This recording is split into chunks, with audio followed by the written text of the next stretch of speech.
"Will I be unmolested?" the Murgo asked a bit doubtfully.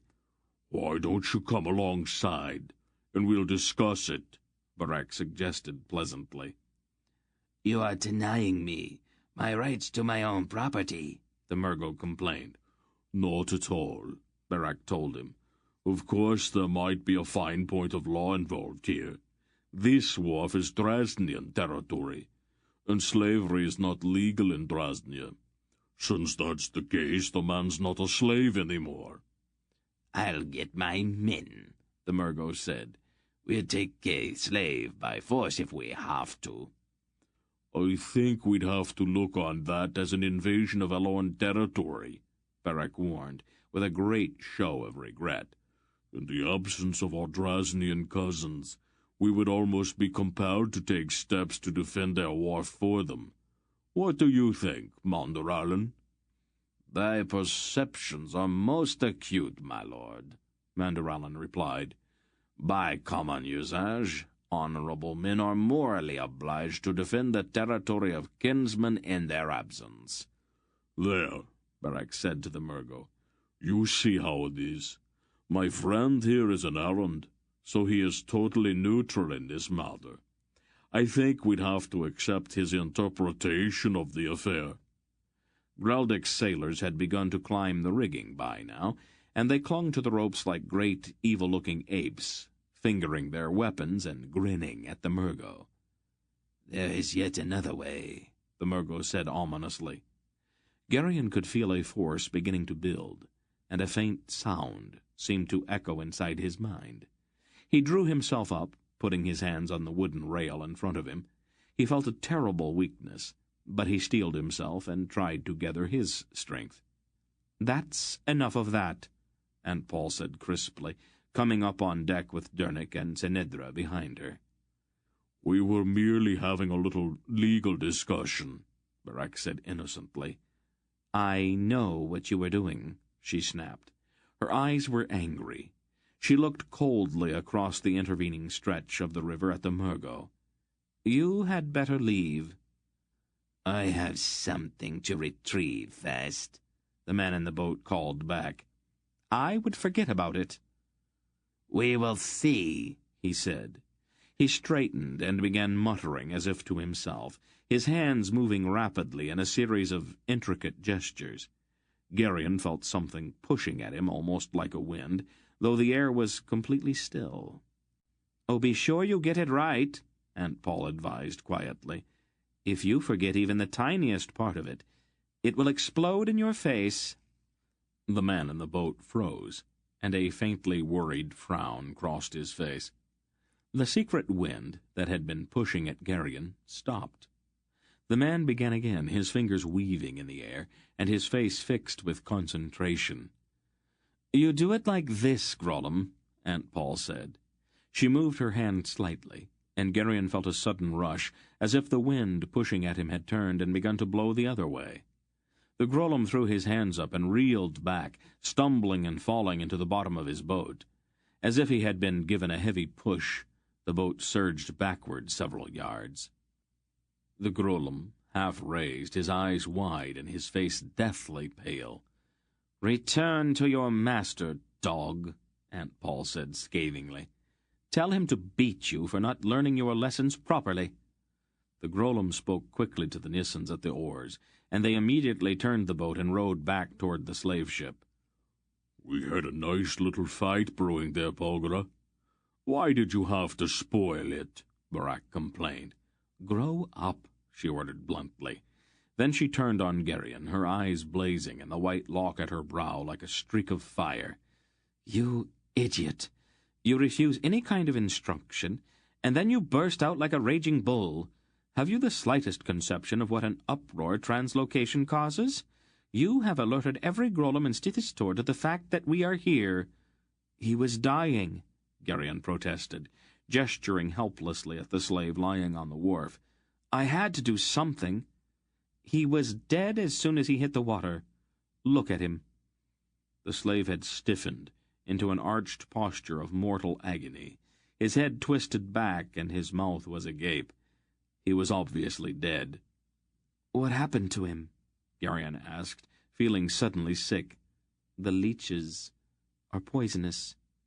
Their bites paralyze their victims so that they can feed on them undisturbed. The bites stopped his heart.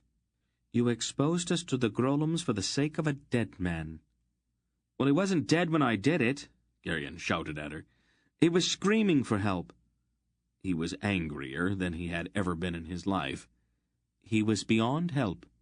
Her voice was cold, even brutal. What kind of monster are you? He asked from between clenched teeth. Don't you have any feelings? You would have just let him die, wouldn't you? I don't think this is the time or the place to discuss it. No, this is the time, right now, Aunt Paul. You're not even human, did you know that? You left being human behind so long ago that you can't even remember where you lost it. You're 3,000 years old. Our whole lives go by while you blink your eyes. We're just an entertainment for you, an hour's diversion. You manipulate us like puppets for your own amusement. Well, I'm tired of being manipulated. You and I are finished. It probably went further than he had intended, but his anger had finally run away with him, and the words seemed to rush out before he could stop them. She looked at him, her face as pale as if he had suddenly struck her. Then she drew herself up. You stupid boy, she said in a voice that was all the more terrible because it was so quiet. Finished? You and I? How can you even begin to understand what I have had to do to bring you to this world? You have been my only care for over 1,000 years. I have endured anguish and loss and pain beyond your ability to understand what the words mean. All for you. I have lived in poverty and squalor for hundreds of years at a time, all for you. I gave up a sister I loved more than my life itself, all for you. I have gone through fire and despair worse than a fire 12 times over, all for you. And you think this has all been an entertainment for me? Some idle amusement? You think the kind of care that I have devoted to you for 1,000 years and more comes cheaply? You and I will never be finished, Belgariad. Never. We will go on together until the end of days, if necessary. We will never be finished. You owe me too much for that. There was a dreadful silence. The others, shocked by the intensity of Aunt Paul's words, stood staring first at her, and then at Garion. Without speaking further, she turned and went below decks again. Garion looked around helplessly, suddenly terribly ashamed and terribly alone. I had to do it, didn't I? He asked of no one in particular, and not entirely sure exactly what it was that he meant. They all looked at him, but no one answered his question. Chapter 26. By mid-afternoon, the clouds had rolled in again, and the thunder began to rumble off in the distance as the rain swept in to drown the steaming city once more. The afternoon thunderstorms seemed to come at the same time each day, and they had even grown accustomed to it. They all moved below deck and sat sweltering as the rain roared down on the deck above them. Garion sat stiffly, his back planted against a rough-hewn oak rib of the ship, and watched Aunt Paul, his face set stubbornly, and his eyes unforgiving. She ignored him, and sat talking quietly with Tenedra. Captain Greldick came through the narrow companionway door, his face and beard streaming water. The Drasnian Droblek is here. He says he got word for you. Send him in, Beric said. Droblek squeezed his vast bulk through the narrow door. He was totally drenched from the rain, and stood dripping on the floor. He wiped his face. It's wet out there, he commented. We noticed, Hetar said. I've received the message, Droblek told Aunt Paul. It's from Prince Galdar. Finally. He and Belgariad are coming downriver, Droblek reported, as closely as I can make out. They should be here in a few days, a week at the most. The messenger isn't very coherent. Aunt Paul looked at him inquiringly. Fever, Droblek explained. The man's a Drasnian, so he's reliable. One of my agents at an up-country trading post. But he's picked up on one of the diseases that infest this stinking swamp. He's a little delirious just now. We hope we can break the fever in a day or so and get some sense out of him. I came as soon as I got the general idea of his message. I thought you'd want to know immediately. We appreciate your concern. I'd have sent a servant, but messages sometimes go astray in Stevie's store, and servants sometimes get things twisted around. He grinned suddenly. That's not the real reason, of course. Aunt Paul smiled. Of course not. A fat man tends to stay in one place and let others do his walking around for him. From the tone of King Rotar's message, I gather that this business might be the most important thing happening in the world just now. I wanted to take part in it. He made a wry face. We all lapse into childishness from time to time, I suppose. How serious is the condition of the messenger? Droblek shrugged. Who can say? Half of these pestilential fevers in Nyssa don't even have names, and we can't really tell one from the other. Sometimes people die very quickly from them. Sometimes they linger for weeks. Now and then someone even recovers. About all we can do is make them comfortable and wait to see what happens. I'll come at once, Aunt Paul said, rising. Dernick, would you get me the green bag from our packs? I will need the herbs I have in it. It's not always a good idea to expose oneself to some of these fevers, my lady. I won't be in any danger. I want to question your messenger closely, and the only way I will be able to get any answers from him is to rid him of his fever. Dernick and I can come along, Barak offered.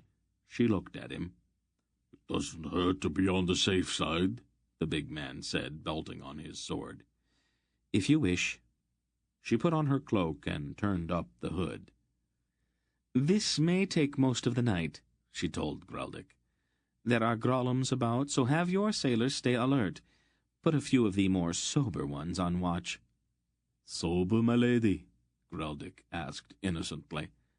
I have heard the singing coming from the crew's quarters, Captain. Carracks do not sing unless they are drunk, she said a bit primly. Keep the lid on your ale barrel tonight. Shall we go, Droblek? At once, my lady, the fat man assented with a sly look at Greldick. Gerion felt a certain relief after they had gone. The strain of maintaining his rancor in Aunt Paul's presence had begun to wear on him. He found himself in a difficult position. The horror and self-loathing which had gnawed at him since he had unleashed the dreadful fire upon Khamdar in the Wood of the Dryads had grown until he could scarcely bear it. He looked forward to each night with dread, for his dreams were always the same. Over and over again he saw Khamdar, his face burned away, pleading, "Master, have mercy." And over again he saw the awful blue flame that had come from his own hand in answer to that agony. The hatred he had carried since Val Alon had died in that flame.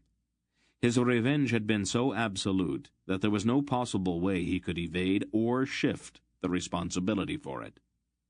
His outburst that morning had been directed almost more at himself than at Aunt Paul. He had called her a monster, but it was the monster within himself that he hated. The dreadful catalogue of what she had suffered over uncounted years for him, and the passion with which she had spoken, evidence of the pain his words had caused her, twisted searingly in his mind.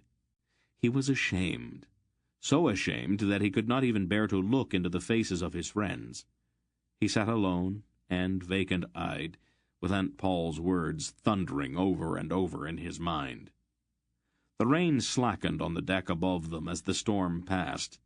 Swirling little eddies of raindrops ran across the muddy surface of the river in the fitful wind. The sky began to clear, and the sun sank into the roiling clouds, staining them an angry red. Geryon went up on deck to wrestle alone with his troubled conscience. After a while he heard a light step behind him. "I suppose that you are proud of yourself?" Tinedra asked acidly. "Oh, leave me alone." "I do not think so. I think I want to tell you just exactly how we all felt about your little speech this morning." "I don't want to hear about it."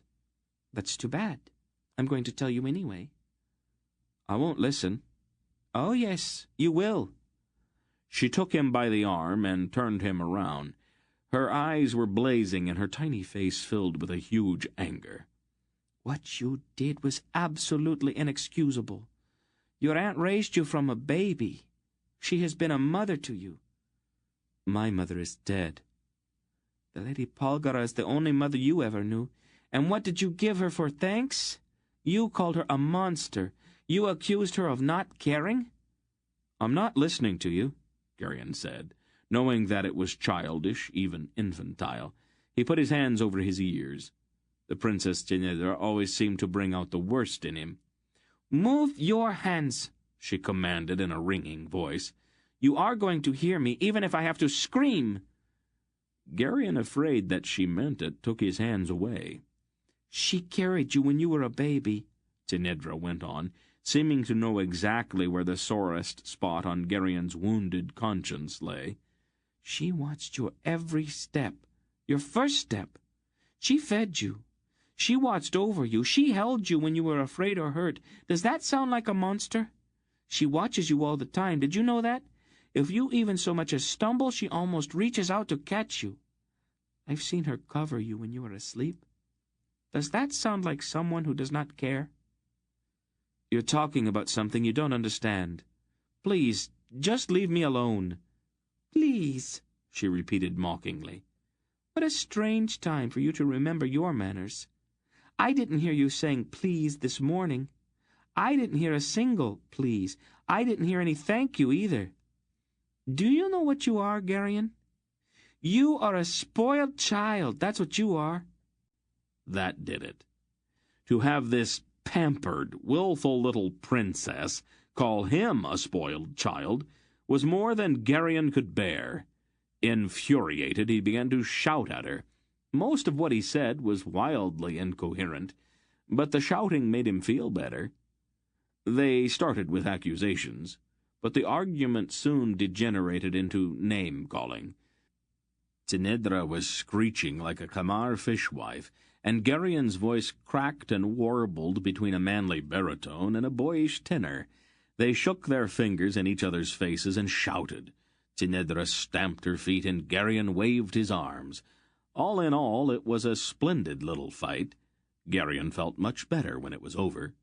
Yelling insults at Tinedra was an innocent diversion compared to some of the deadly things he had said to Aunt Paul that morning, and it allowed him to vent his confusion and anger harmlessly. In the end, of course, Tinedra resorted to tears and fled, leaving him feeling more foolish than ashamed.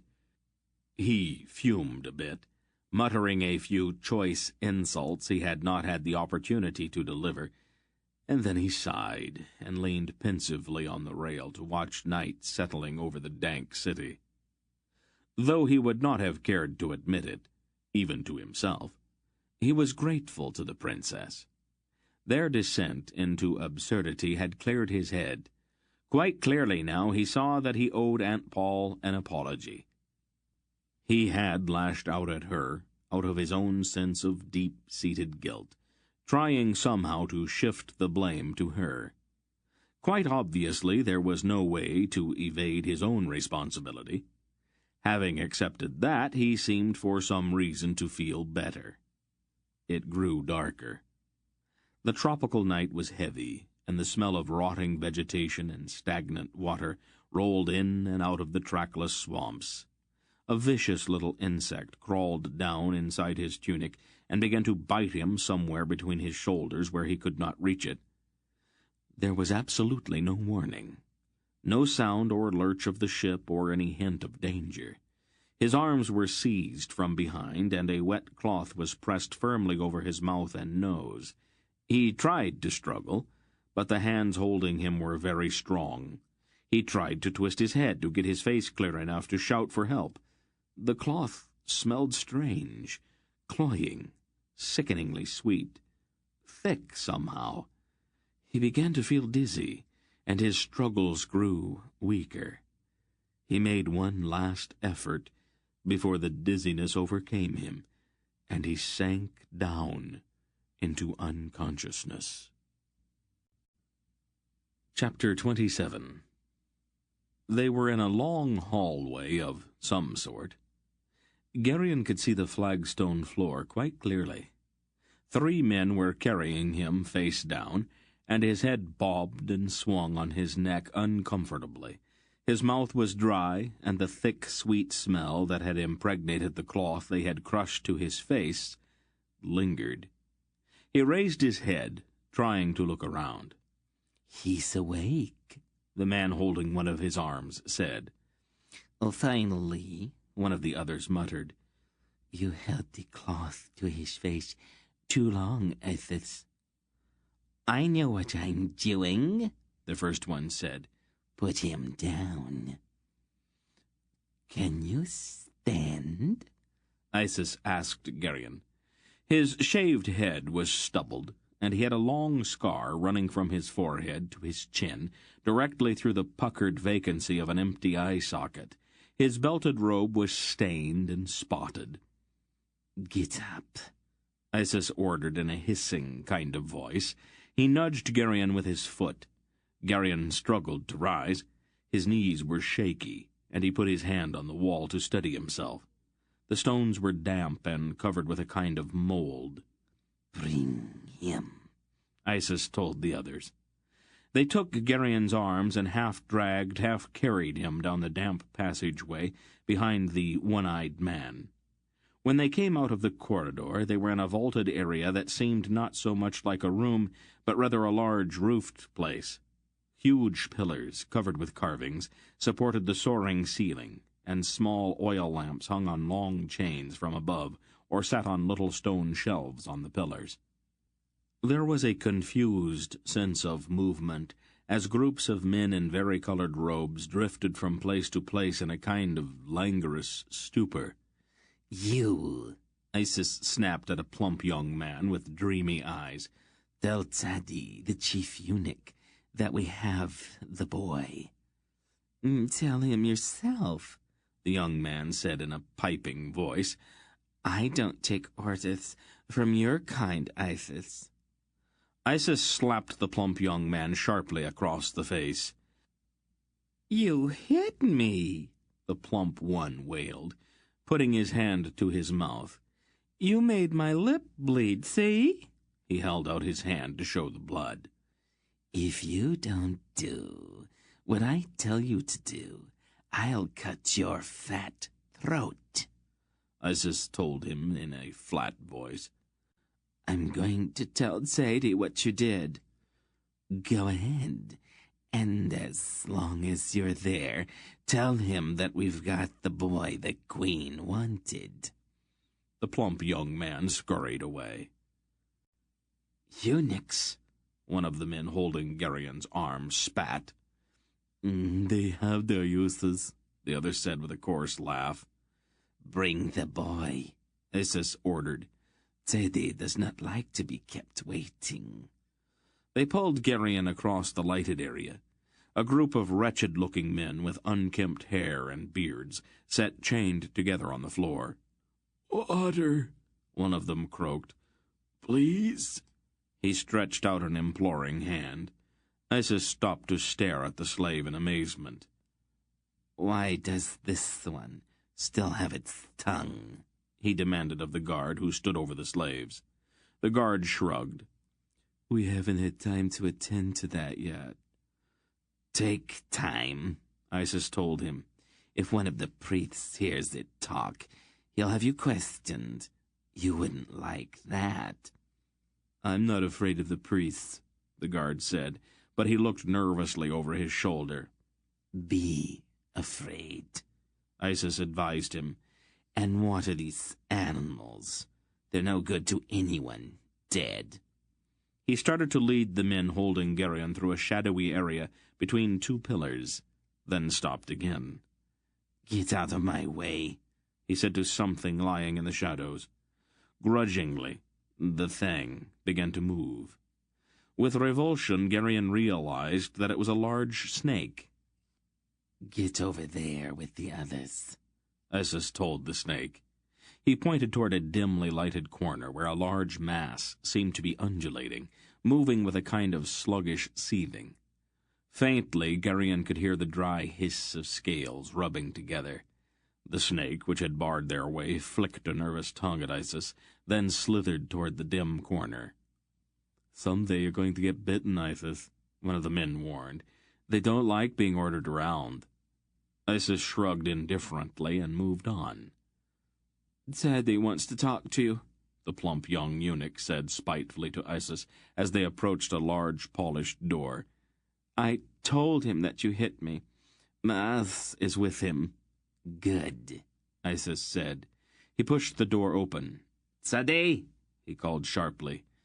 Tell your friend I'm coming in. I don't want him making any mistakes. He knows you, Isis, a voice on the other side of the door said. He won't do anything by mistake. Isis went in and closed the door behind him. This ends Disc 11. Please change to Disc 12. He knows you, Isis, a voice on the other side of the door said. He won't do anything by mistake. Isis went in and closed the door behind him. You can leave now, one of the men holding Geryon told the young eunuch. The plump one sniffed. I go when Sadie tells me to go. And come running when Sadie whistles, too. That's between Sadie and me now, isn't it? Bring him in, Isis ordered, opening the door again. The two men pushed Geryon into the room. We'll wait out here, one of them said nervously. Isis laughed harshly, pushed the door shut with his foot, and pulled Geryon to the front of a table where a single oil lamp flickered with a tiny flame that barely held back the darkness. A thin man, with dead-looking eyes, sat at the table, lightly stroking his hairless head with the long fingers of one hand. "Can you speak, boy?" he asked Geryon. His voice had a strange contralto quality to it, and his silk robe was a solid crimson, rather than varicolored. "Could I have a drink of water?" Geryon asked. In a minute." I'll take my money now, Zadie, Isis said. "As soon as we're sure this is the right boy." Ask it what its name is, a hissing whisper said from the darkness behind Geryon. "I will, Mas." Zadie looked faintly annoyed at the suggestion. "I have done this before." You're taking too long, the whisper said. "Say your name, boy," Zadie told Geryon. "Dorun," Geryon lied quickly. "I'm really very thirsty." "Do you take me for a fool, Isis? Did you think just any bar would satisfy me?" This is the boy you told me to fetch, Isis said. I can't help it if your information was wrong. "You say your name is Dorun?" Zadie asked. "Yes. I'm the cabin boy on Captain Greldick's ship. Where are we?" "I'll ask the questions, boy," Zadie said. It's lying, the sibilant whisper came from behind Geryon. "I know that, Mas," Zadie replied calmly. "They always do at first." We don't have time for all of this, the hiss said. Give it, Oret. I need the truth immediately. Whatever you say, Mas, Sadie agreed. He rose to his feet and disappeared momentarily into the shadows behind the table. Garion heard a clink, and then the sound of water pouring.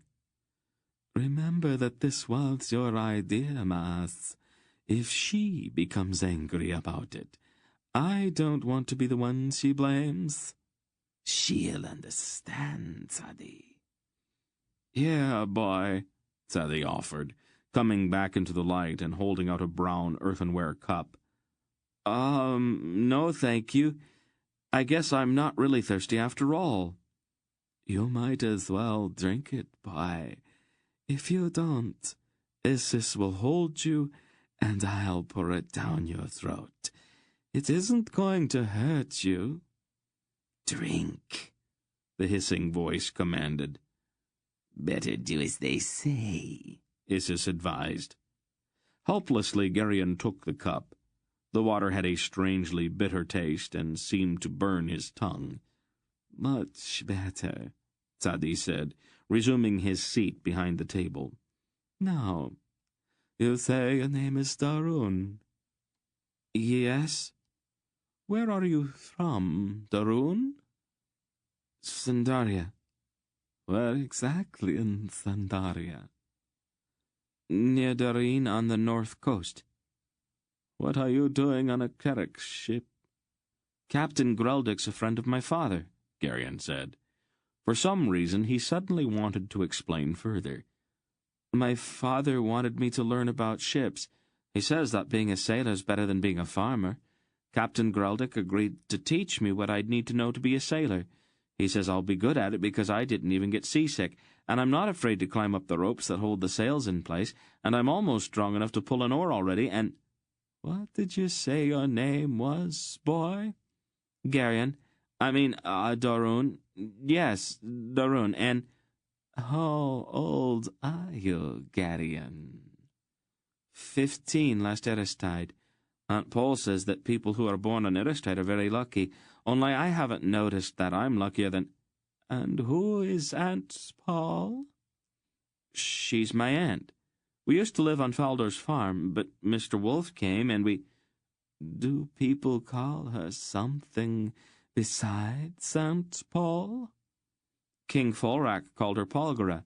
That was when Captain Brendick took us all to the palace in Sendar. Then we went to King Anhag's palace in Val Alarn, and— Who's Mr. Wolf? My grandfather.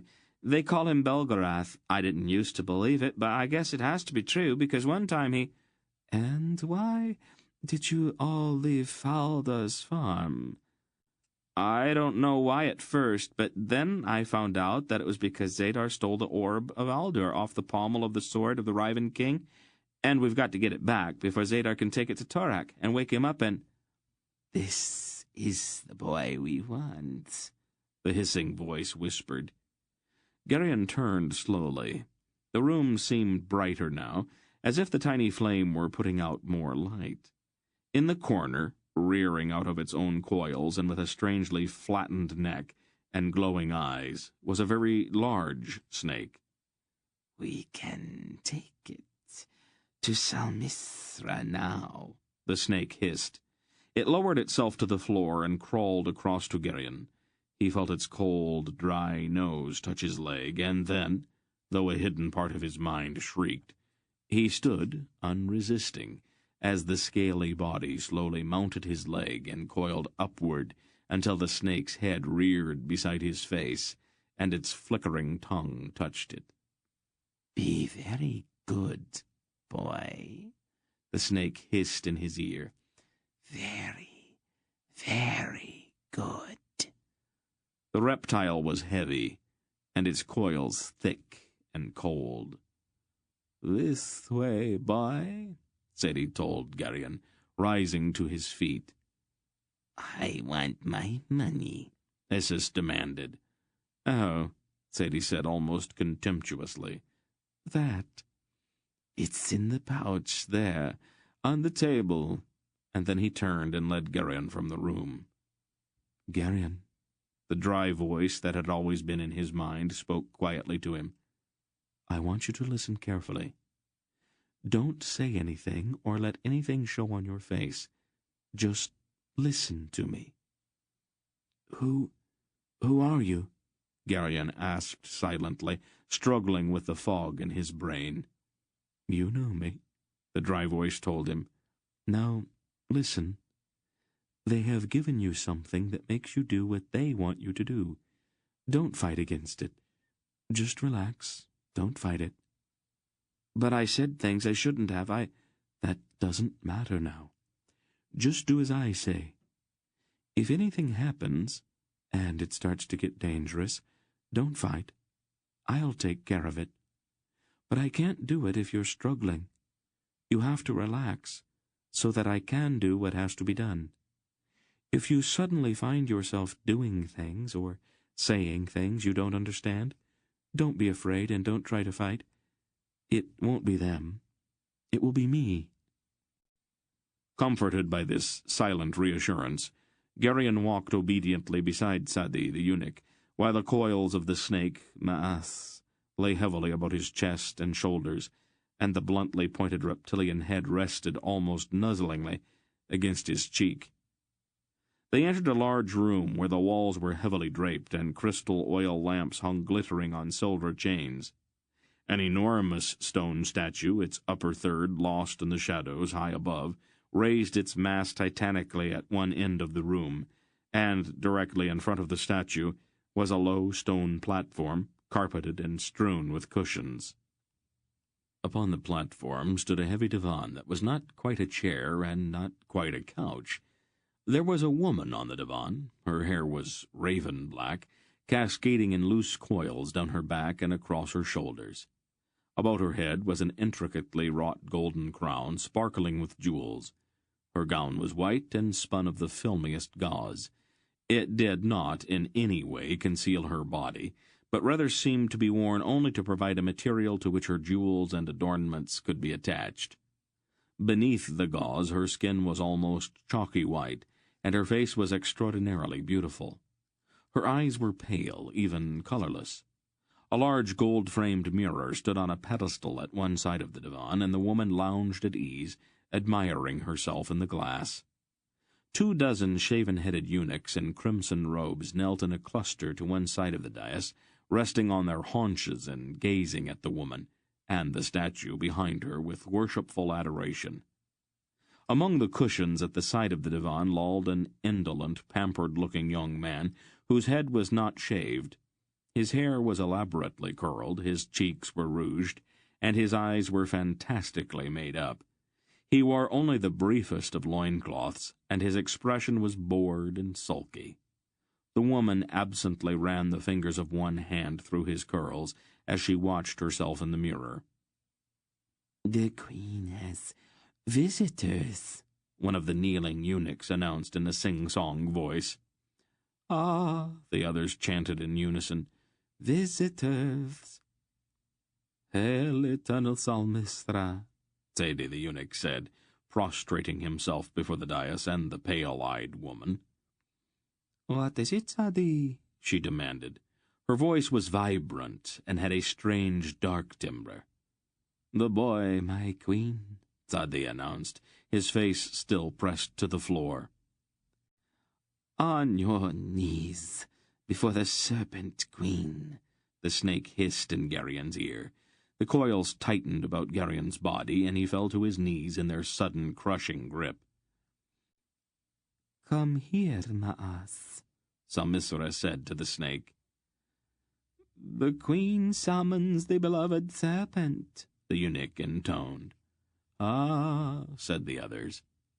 The reptile uncoiled itself from about Geryon's body and undulated up to the foot of the divan, reared half of its length above the reclining woman, and then lowered itself upon her body, its thick length curving, fitting itself to her. The blunt head reached up to her face, and she kissed it affectionately. The long forked tongue flickered over her face, and Ma'as began to whisper sibilantly in her ear. She lay in the embrace of the serpent, listening to its hissing voice, and looking at Geryon with heavy-lidded eyes.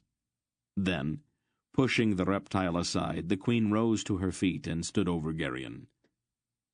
"Welcome to the land of the snake people, Belgariad," she said in her purring voice.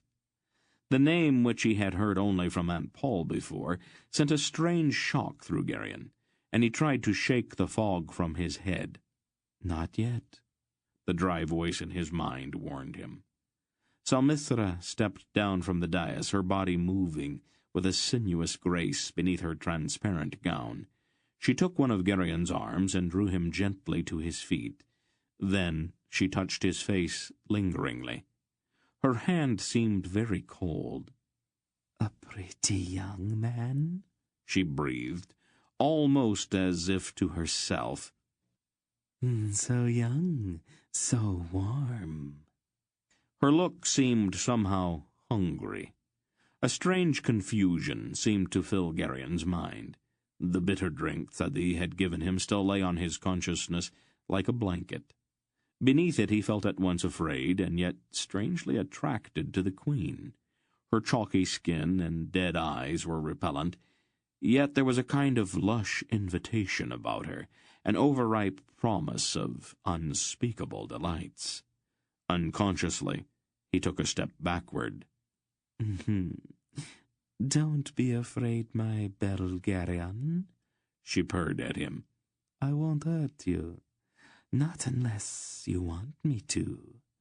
Your duties here will be very pleasant, and I can teach you things that Polgara hasn't even dreamed of." "Come away from him, Salmithra," the young man on the dais ordered petulantly. "You know I don't like it when you pay attention to others." A flicker of annoyance showed on the queen's eyes. She turned and looked rather coldly at the young man. "What you like or don't like doesn't really concern me anymore, Essia." "What?" Essia cried incredulously. "Do as I say at once." "No, Essia." "I'll punish you," he threatened. "No," she said. "You won't. That sort of thing doesn't amuse me anymore, and all your pouting and tantrums have begun to grow boring. Leave now." "Leave?" Essia's eyes bulged in disbelief. "You're dismissed, Essia." "Dismissed? But you can't live without me. You said so yourself." "We all say things that we don't mean sometimes." The arrogance went out of the young man like water poured from a bucket. He swallowed hard and began to tremble.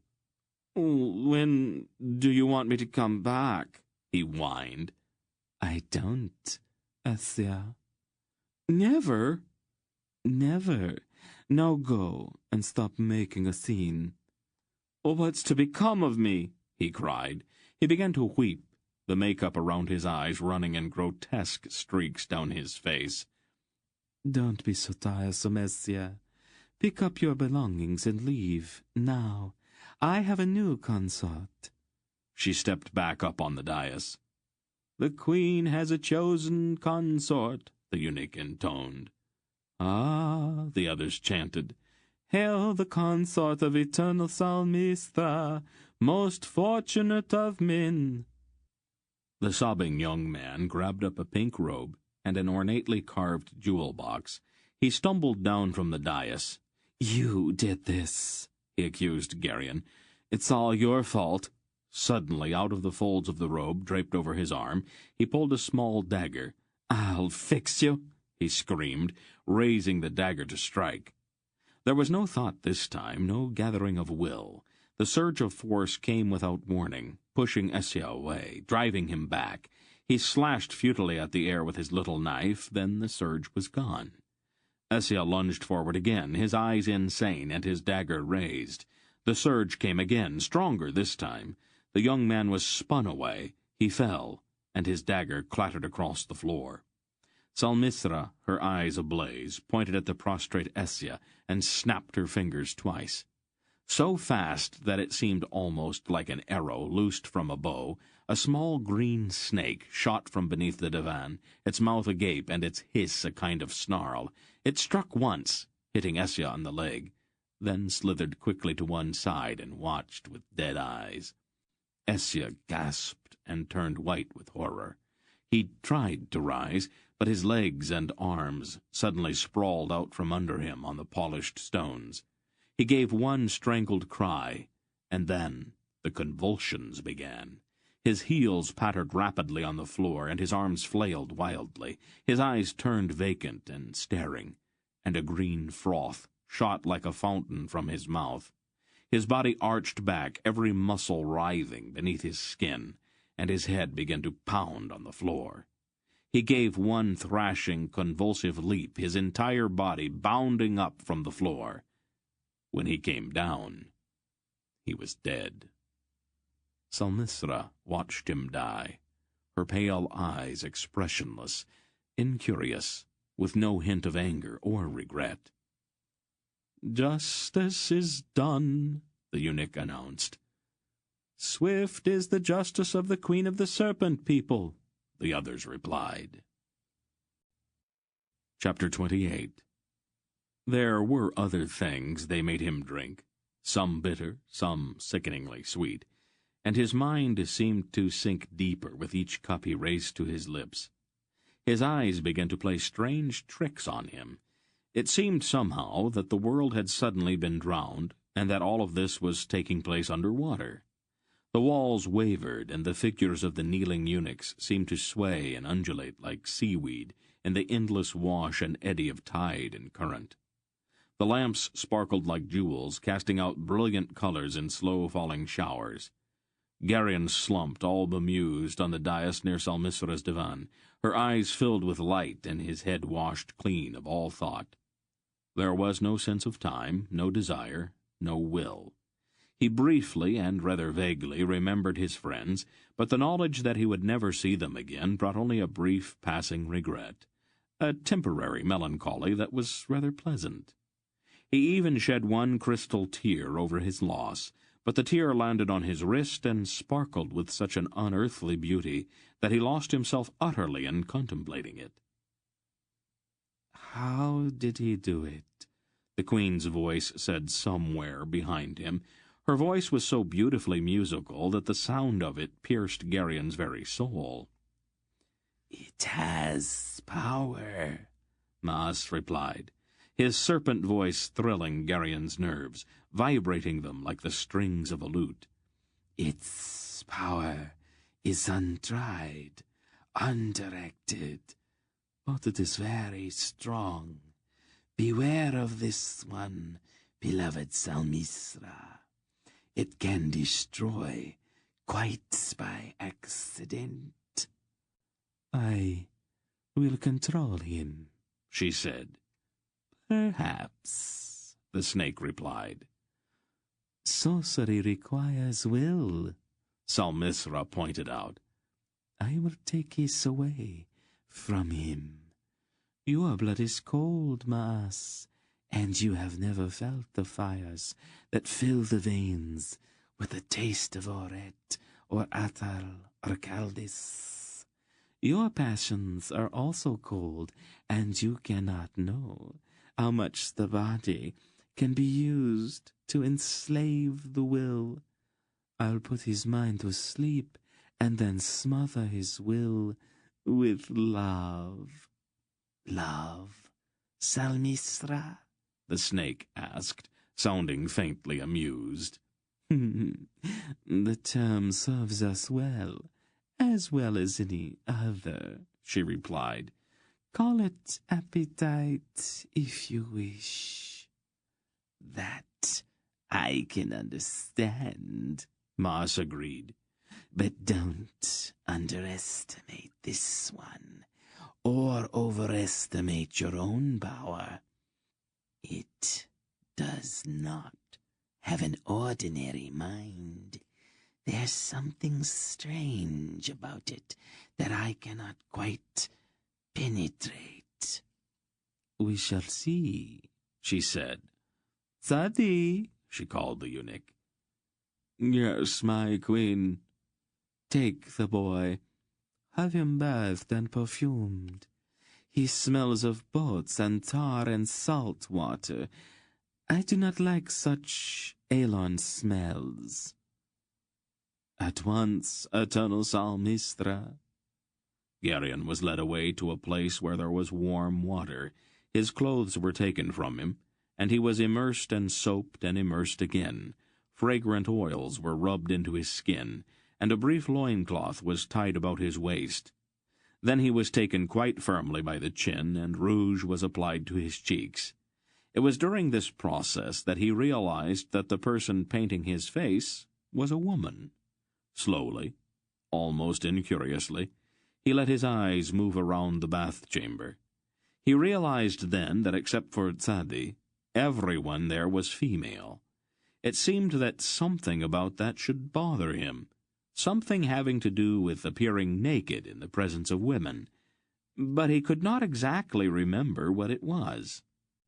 When the woman had finished painting his face, Tzadi, the eunuch, took his arm and led him again through the dim, endless corridors, back to the room where Salmistra half lay on her divan beneath the statue, admiring herself in the pedestaled mirror beside her. Much better, she said, looking Geryon up and down with a certain appreciation. He's much more muscular than I thought. Bring him here. Tzadi led Geryon to the side of the queen's divan, and gently pressed him down onto the cushions where Ethia had lounged. Salmistra reached out with a lingeringly slow hand and brushed her cold fingertips across his face and chest. Her pale eyes seemed to burn, and her lips parted slightly. Geryon's eyes fixed themselves on her pale arm. There was no trace of hair on that white skin. Smooth, he said vaguely, struggling to focus on that peculiarity. Of course, my Belgariad, she murmured. Serpents are hairless, and I am the queen of the serpents.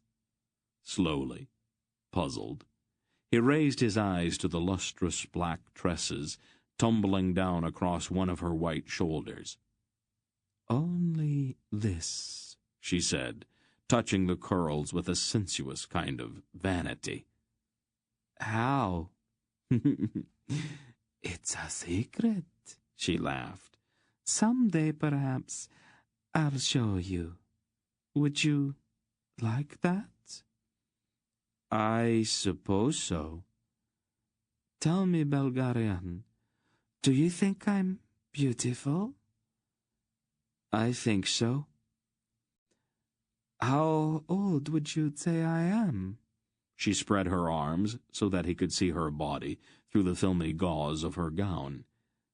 I don't know. Older than I am, but not too old. A brief flicker of annoyance crossed her face. Guess, she ordered somewhat harshly. 30, perhaps, he decided, confused. 30? Her voice was stricken. Swiftly she turned to her mirror and examined her face minutely. You're blind, you idiot, she snapped, still staring at herself in the glass. That's not the face of a woman of 30. 23, 25 at the most. Whatever you say, he agreed. 23, she stated firmly. Not a single day over 23. Of course, he said mildly. Would you believe that I am nearly 60? She demanded, her eyes suddenly flint hard. No, Geryon denied. I couldn't believe that. Not 60. What a charming boy you are, Belgariad. She breathed at him, her glance melting. Her fingers returned to his face, touching, stroking, caressing. Slowly, beneath the pale skin of her naked shoulder and throat, curious patches of color began to appear, a faint mottling of green and purple that seemed to shift and pulsate, growing first quite visible and then fading. Her lips parted again, and her breathing grew faster. The mottling spread down her torso beneath her transparent gown, the colors seeming to writhe beneath her skin. Ma'as crept nearer, his dead eyes suddenly coming awake with a strange adoration. The vivid pattern of his own scaly skin so nearly matched the colors that began to emerge upon the body of the Serpent Queen that when he draped a caressing coil across one of her shoulders, it became impossible to say exactly where lay the boundary between the snake and the woman. Had Geryon not been in a half-stupor, he would have recoiled from the queen. Her colorless eyes and mottled skin seemed reptilian, and her openly lustful expression spoke of some dreadful hunger. Yet there was a curious attraction about her. Helplessly he felt drawn by her blatant sensuality. "Come closer, my Belgarian," she ordered softly. "I'm not going to hurt you." Her eyes gloated over her possession of him. Not far from the dais, Tzadi, the eunuch, cleared his throat. "Divine Queen, the emissary of Tauragas requests a word with you." "Of Tuchik, you mean?" Talmisra said, looking faintly annoyed. Then a thought seemed to cross her mind, and she smiled maliciously. The mottling of her skin faded. "Bring the Grolem in," she instructed to Tzadi.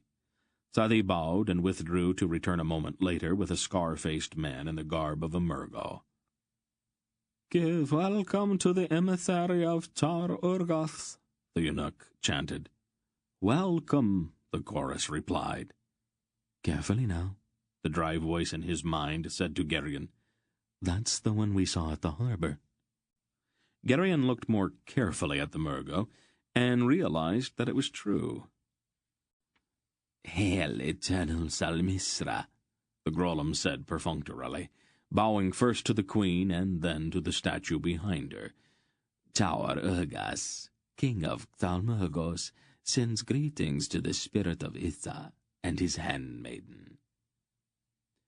"And are there no greetings from Tuchek, high priest of the Grolems?" she asked, her eyes bright. "Of course," the Grolem said, "but those are customarily given in private." "Is your errand here on behalf of Tar Urgas or of Tuchek?" she inquired, turning to examine her reflection in the mirror. "May we speak in private, Your Majesty?" the Grolem asked. "We are in private."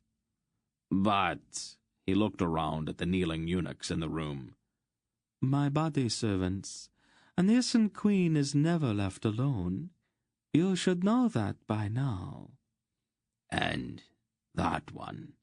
The Grolem pointed at Geryon. "He is also a servant, but of a slightly different kind."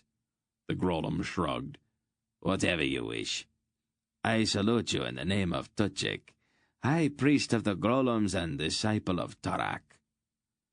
"The handmaiden of Issa salutes Tuchek of Raktol," she responded formally. "What does the Grolem high priest want of me?" "The boy, Your Majesty." "Which boy is that?" "The boy you stole from Palgra, who now sits at your feet." She laughed scornfully. "Convey my regrets to Tuchek, but that would be impossible." "It is unwise to deny the wishes of Tuchek," the Grolem warned. "It's even more unwise to make demands of Salmisra in her own palace. What is Tuchek prepared to offer for this boy?" "His eternal friendship." "What need has this serpent queen of friends?" "Gold, then," the Grolem offered with annoyance. "I know the secret of the red gold of Angarak. I do not wish to become a slave to it. Keep your gold, Grolem." "Might I say that the game you play is very dangerous, your majesty. You have already made Belgariad your enemy. Can you afford the enmity of Tuchik as well? I am not afraid of Belgariad, nor of Tuchik, she answered him. The queen's bravery is remarkable. This is beginning to get tiresome. My terms are very simple. Tell Tuchik that I have Torak's enemy, and I will keep him, unless... She paused. Unless what, your highness? If Tuchik will speak to Torak for me, an agreement might be reached. What sort of agreement? I will give the boy to Torak as a wedding gift. The Grolem blinked. If Torak will make me his bride and give me immortality, I will deliver Belgariad up to him. All the world knows that the dragon god of Engarak is bound in slumber, the Grolem objected. But he will not sleep forever, Salmisra said flatly. The priests of Engarak and the sorcerers of Aloria always seem to forget. Come with me, the voice in Gerion's mind said. I need your help. Gerion put his hands under him and started to push himself up. No, this way. A strange image of separation rose in Gerion's mind. Unthinking, he willed the separation and felt himself rising and yet not moving. Suddenly he had no sense of his body, no arms or legs, yet he seemed to move. He saw himself, his own body, sitting stupidly on the cushions at Salmisra's feet. Hurry, the voice said to him. It was no longer inside his mind, but seemed to be somewhere beside him. A dim shape was there, formless, but somehow very familiar. The fog that had clouded Gerion's wits was gone, and he felt very alert. "Who are you?" he demanded of the shape beside him. "There isn't time to explain. Quickly, we have to lead them back before Salmisra has time to do anything." "Lead who?" "Polgara and Beric." "Aunt Paul? Where is she?" "Come," the voice said urgently. Together, Gerion and the strange presence at his side seemed to waft toward the closed door. They passed through it as if it were no more than insubstantial mist, and emerged in the corridor outside. Then they were flying, soaring down the corridor with no sense of air rushing past or even of movement. A moment later they came out into that vast open hall where Essus had first brought Gerion when they entered the palace. There they stopped, hovering in the air. Aunt Paul, her splendid eyes ablaze and a fiery nimbus about her, strode through the hall. Beside her hulked the great shaggy bear Gerion had seen before. Barac's face seemed vaguely within that bestial head, but there was no humanity in it.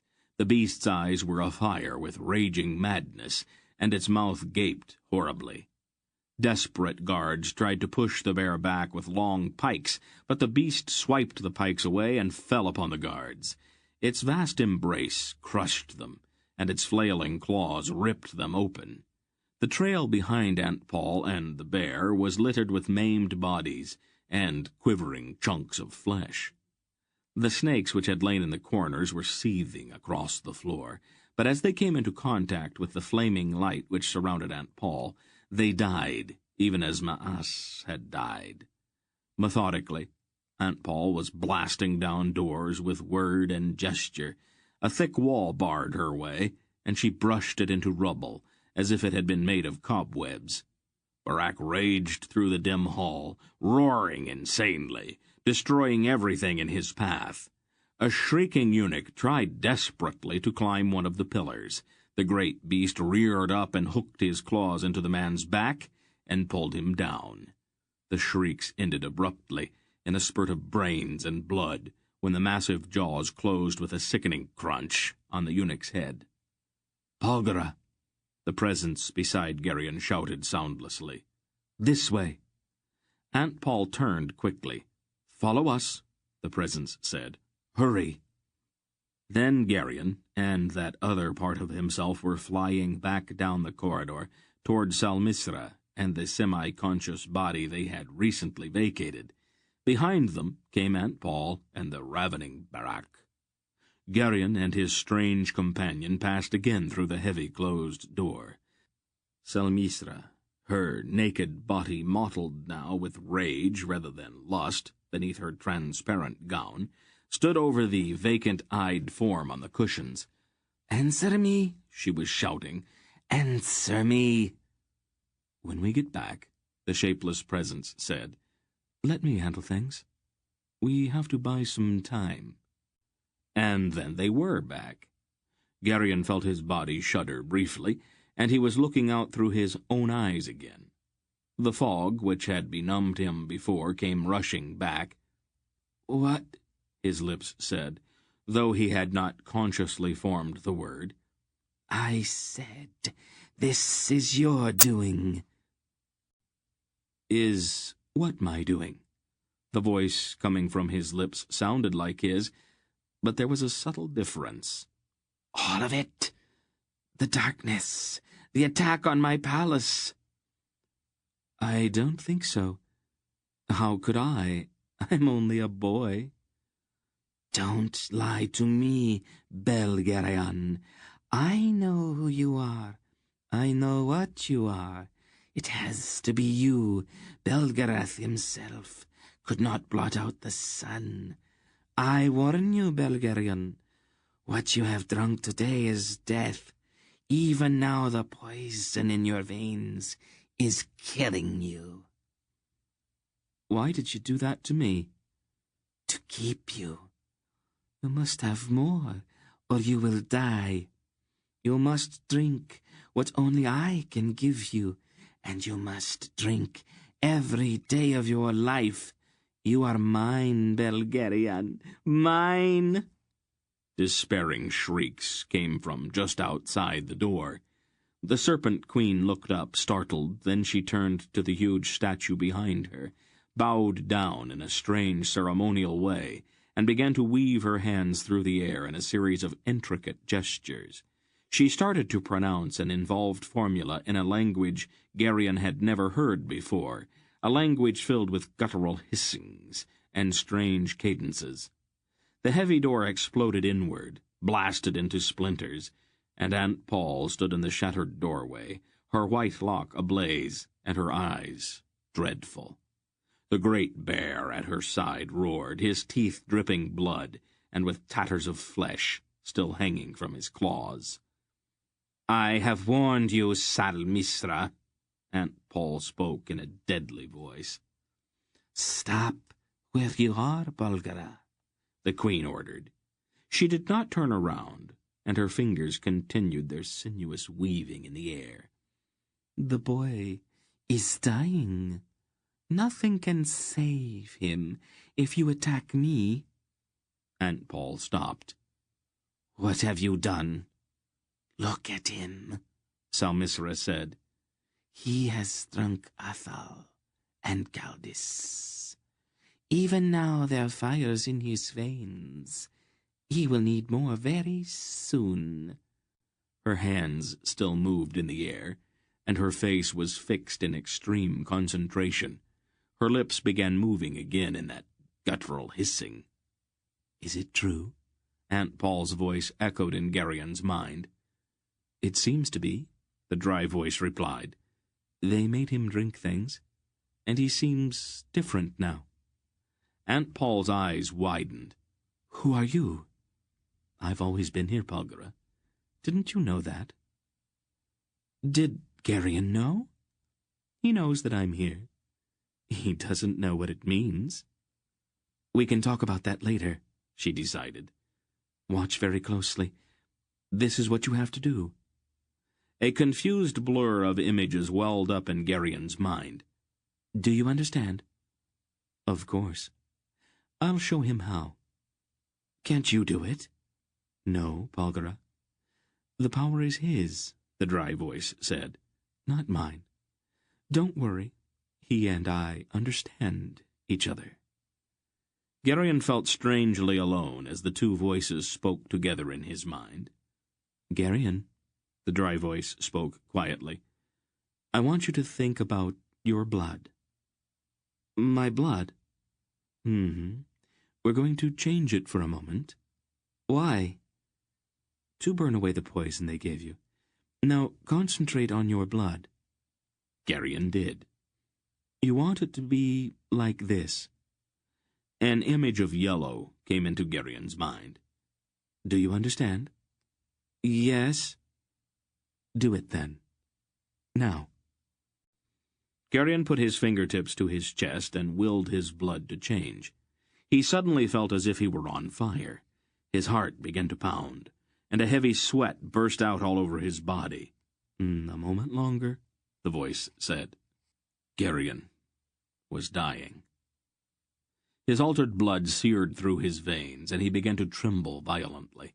His heart hammered in his chest like a tripping sledge. His eyes went dark, and he began to topple slowly forward. "Now," the voice demanded sharply, "change it back." Then it was over. Geryon's heart stuttered and then faltered back to its normal pace. He was exhausted, but the fog in his brain was gone. "It's done, Polgara," the other Geryon said. "You can do what needs doing now." Aunt Paul had watched anxiously, but now her face became dreadfully stern. She walked across the polished floor toward the dais. "Salmisra, turn and look at me." The Queen's hands were raised above her head now, and the hissing words tumbled from her lips, rising finally to a hoarse shout. Then, far above them, in the shadows near the ceiling, the eyes of the huge statue opened and began to glow a deep emerald fire. A polished jewel on Salmisra's crown began also to burn with the same glow. The statue moved. The sound it made was a kind of ponderous creaking, deafeningly loud. The solid rock from which the huge shape had been hewn bent and flexed as the statue took a step forward, and then another. "Why did you summon me?" An enormous voice demanded through stiff, stony lips. The voice reverberated hollowly up from the massive chest.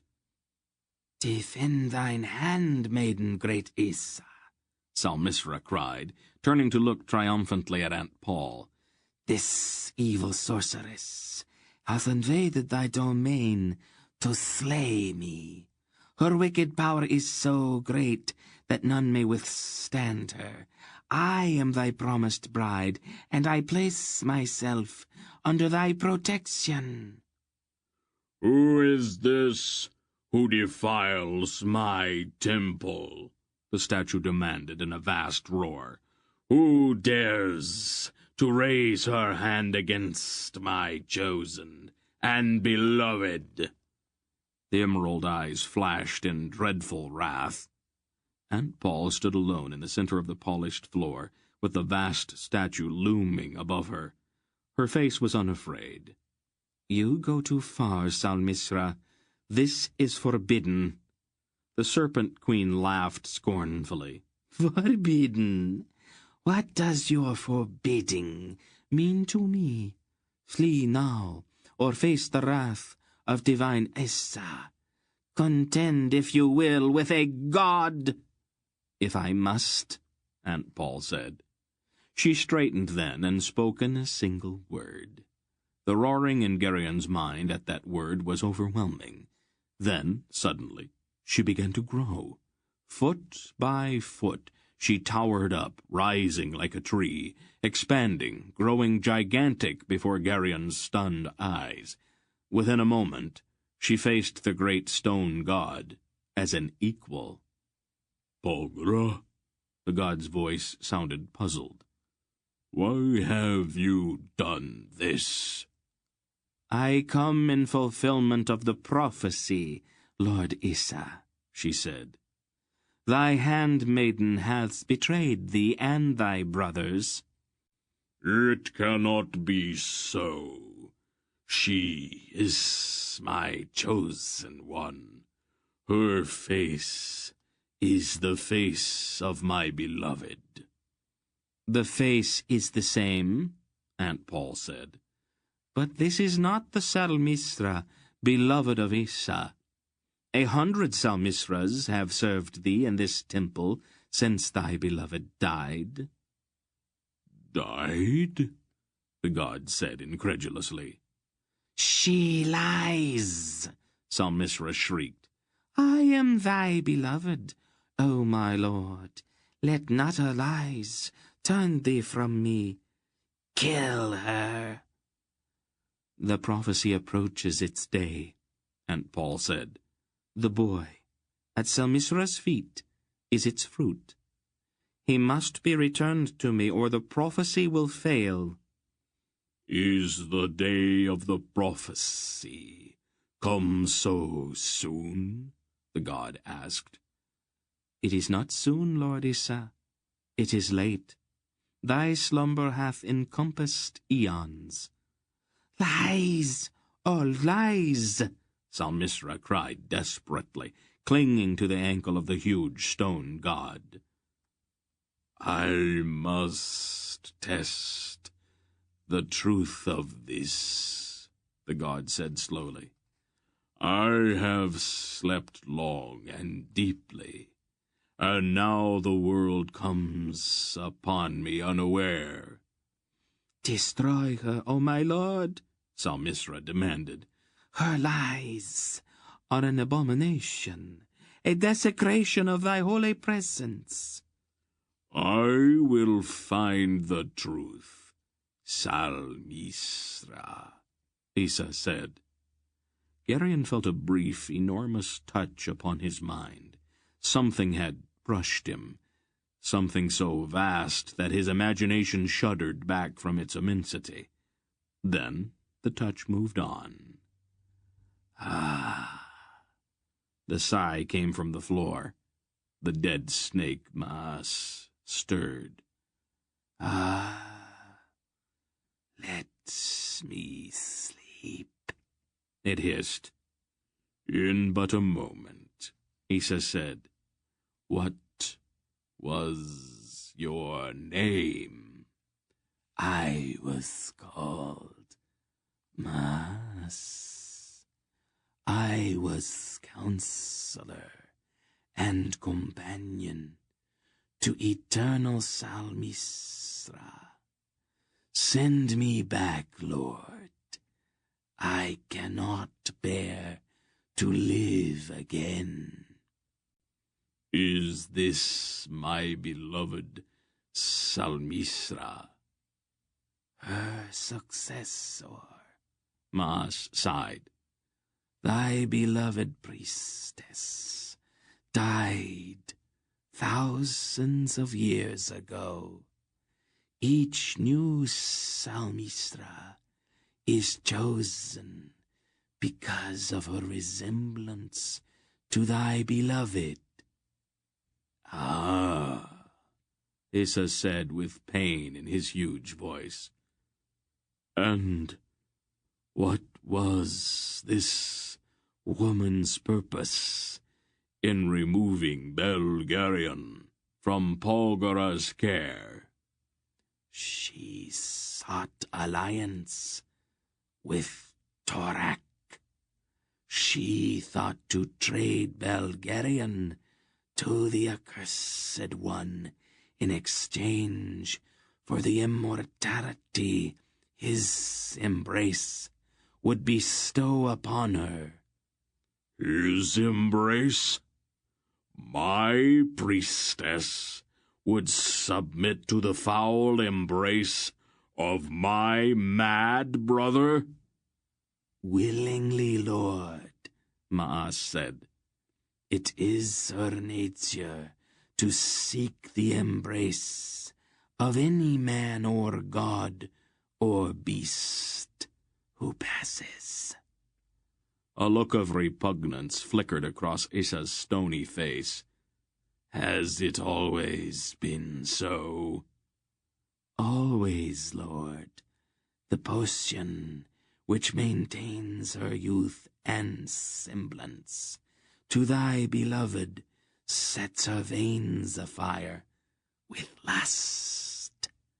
That fire remains unquenched until she dies. Let me go, Lord. The pain. Sleep, Mas. Issa granted sorrowfully. Take my thanks with you down into silent death.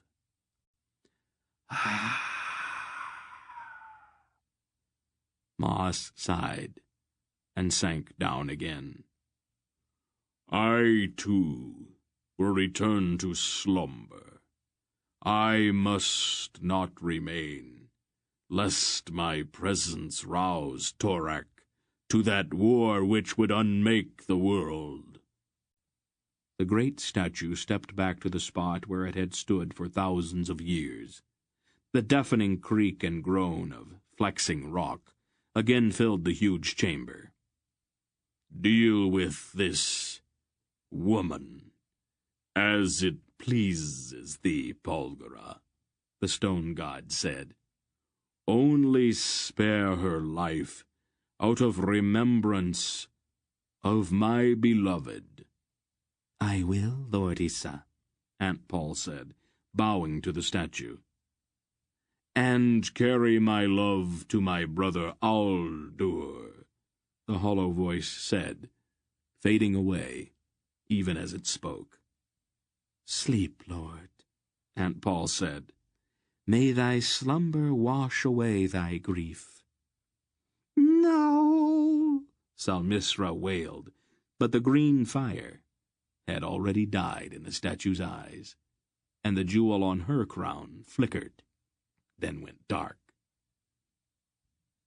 It is time, Salmisra, Aunt Paul, vast and terrible, announced. Don't kill me, Polgara, the queen begged, falling to her knees. Please, don't kill me. I am not going to kill you, Salmisra, Aunt Paul told her. I promised Lord Issa that I would spare your life. I didn't make any such promise, Barak said from the doorway. Geryon looked sharply at his huge friend, dwarfed now by Aunt Paul's immensity. The bear was gone, and in its place the big Kerek stood, sword in hand. No, Barak, I'm going to solve the problem of Salmisra once and for all. Aunt Paul turned back to the groveling queen. You will live, Salmisra. You will live for a very long time. Eternally, perhaps. An impossible hope dawned in Salmisra's eyes. Slowly she rose to her feet and looked up at the huge figure rising above her. Eternally, Belgariad? But I must change you, Aunt Paul answered. The poison you have drunk to keep you young and beautiful is slowly killing you. Even now its traces are beginning to show on your face. The queen's hands flew to her cheeks, and she turned quickly to look into her mirror. You are decaying, Salmisra. Soon you will be ugly and old. The lust which fills you will burn itself out, and you will die. Your blood is too warm. That's the whole problem. But how? Salmisra faltered. A little change, Aunt Paul assured her. Just a small one, and you will live forever. Geryon could feel the force of her will gathering itself. I will make you eternal, Salmisra. She raised her hand and spoke a single word. The terrible force of the word shook Geryon like a leaf in the wind. At first, nothing seemed to happen. Salmisra stood fixed with her pale nakedness gleaming through her gown. Then the strange mottling grew more pronounced, and her thighs pressed tightly together. Her face began to shift, to grow more pointed. Her lips disappeared as her mouth spread, and its corners slid up into a fixed reptilian grin. Geryon watched in horror, unable to take his eyes off of the queen. Her gown slid away as her shoulders disappeared, and her arms adhered to her sides. Her body began to elongate, and her legs, grown completely together now, began to loop into coils. Her lustrous hair disappeared, and the last vestiges of humanity faded from her face. Her golden crown, however, remained firmly upon her head. Her tongue flickered as she sank down into the mass of her loops and coils. The hood upon her neck spread as she looked with flat, dead eyes at Aunt Paul, who had somehow, during the Queen's transformation, resumed her normal size. "Ascend your throne, Salmisra," Aunt Paul said. The Queen's head remained immobile, but her coils looped and mounted the cushioned divan, and the sounds of coil against coil was a dry, dusty rasp. Aunt Paul turned to Sadi, the eunuch. "Behold, the handmaiden of Issa, the queen of the snake people, whose dominion shall endure until the end of days, for she is immortal now, and will reign in Nyassa forever." Sadi's face was ghastly pale, and his eyes bulged wildly. He swallowed hard and nodded. "I'll leave you with your queen, then. I'd prefer to go peacefully, but one way or another, the boy and I are leaving." "I'll send word ahead," Sadi agreed quickly. "No one will try to bar your way?" "Wise decision," Barak said dryly. "All hail the serpent queen of Nyassa," one of the crimson-robed eunuchs pronounced in a shaking voice, sinking to his knees before the dais. "Praise her," the others responded ritualistically, also kneeling. "Her glory is revealed to us. Worship her. Her glory is revealed to us. Worship her." Garion glanced back once as he followed Aunt Paul toward the shattered door. Salmisra lay upon her throne, with her mottled coils redundantly piled, and her hooded head turned toward the mirror. The golden crown sat atop her head, and her flat, serpent eyes regarded her reflection in the glass. There was no expression on her reptile face, so it was impossible to know what she was thinking. Chapter 30. The corridors and vaulted halls of the palace were empty, as Aunt Paul led them from the throne room where the eunuchs knelt, chanting their praises to the Serpent Queen. Sword in hand, Barak stalked grimly through the awful carnage that marked the trail he had left when he had entered. The big man's face was pale, and he frequently averted his eyes from some of the more savagely mutilated corpses that littered their way. When they emerged, they found the streets of Stithistor darker than night, and filled with hysterical crowds wailing in terror. Barak, with a torch he had taken from the palace wall in one hand, and his huge sword in the other, led them into the street. Even in their panic, the Nyssans made way for him. "What is this, Bagara?" he growled over his shoulder, waving the torch slightly, as if to brush the darkness away. "Is it some kind of sorcery?" "No, it is not sorcery." Tiny flecks of gray were falling through the torchlight. "Snow?" Barak asked incredulously. "No. Ashes." "What is burning?" "A mountain. Let's go back to the ship as quickly as we can. There is more danger from this crowd than from any of this." She threw her light cloak about Garion's shoulders and pointed down a street where a few torches bobbed here and there. "Let's go that way." The ash began to fall more heavily. It was almost like dirty gray flour, sifting down through the sodden air, and there was a dreadful sulphurous stink to it. By the time they reached the wharves, the absolute darkness had begun to pale. The ash continued to drift down, seeping into the cracks between the cobblestones, and gathering in little windrows along the edges of the buildings. Though it was growing lighter, the falling ash, like fog, blotted out everything more than 10 feet away. The wharves were in total chaos. Crowds of Nyssans, shrieking and wailing, were trying to climb into boats to flee from the choking ash that sifted with deadly silence down through the damp air. Mad with terror, Many even leaped into the deadly water of the river. "We're not going to be able to get through that mob, Belgara. Stay here a moment." He sheathed his sword, jumped up and caught the edge of a low roof. He pulled himself up and stood outlined dimly above them. "Oh, Greldick!" he roared in a huge voice that carried even over the noise of the crowd. "Barak?" Greldick's voice came back. "Where are you?" "At the foot of the pier," Barak shouted. "We can't get through the crowd." "Stay there," Greldick yelled back. "We'll come and get you." After a few moments there was the tramp of heavy feet on the wharf, and the occasional sound of blows. A few cries of pain mingled with the sounds of panic from the crowd. Then Greldick, Mandorollen, and a half-dozen burly sailors armed with clubs strode out of the ashfall, clearing a path with brutal efficiency. "Did you get lost?" Greldick yelled up to Barak. Barak jumped down from the roof. "We had to stop by the palace," he answered shortly. "We were growing concerned for thy safety, my lady," Mandorollen told Aunt Paul, pushing a gibbering Nyasin out of his way. "Your Dernek returned some hours ago."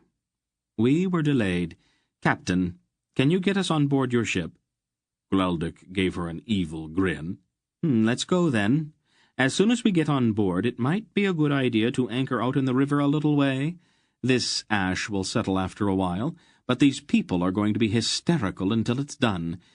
Has there been any word from Silk or my father yet?" "Nothing, my lady," Greldick said.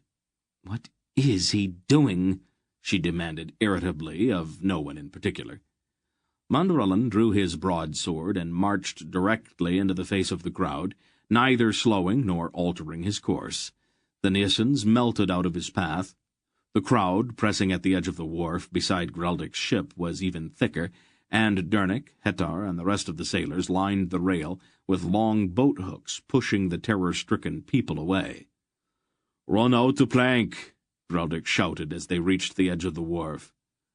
"Noble captain," a bald Nyasin blubbered, clinging to Greldick's fur vest, "I'll give you 100 gold pieces if you let me aboard your ship."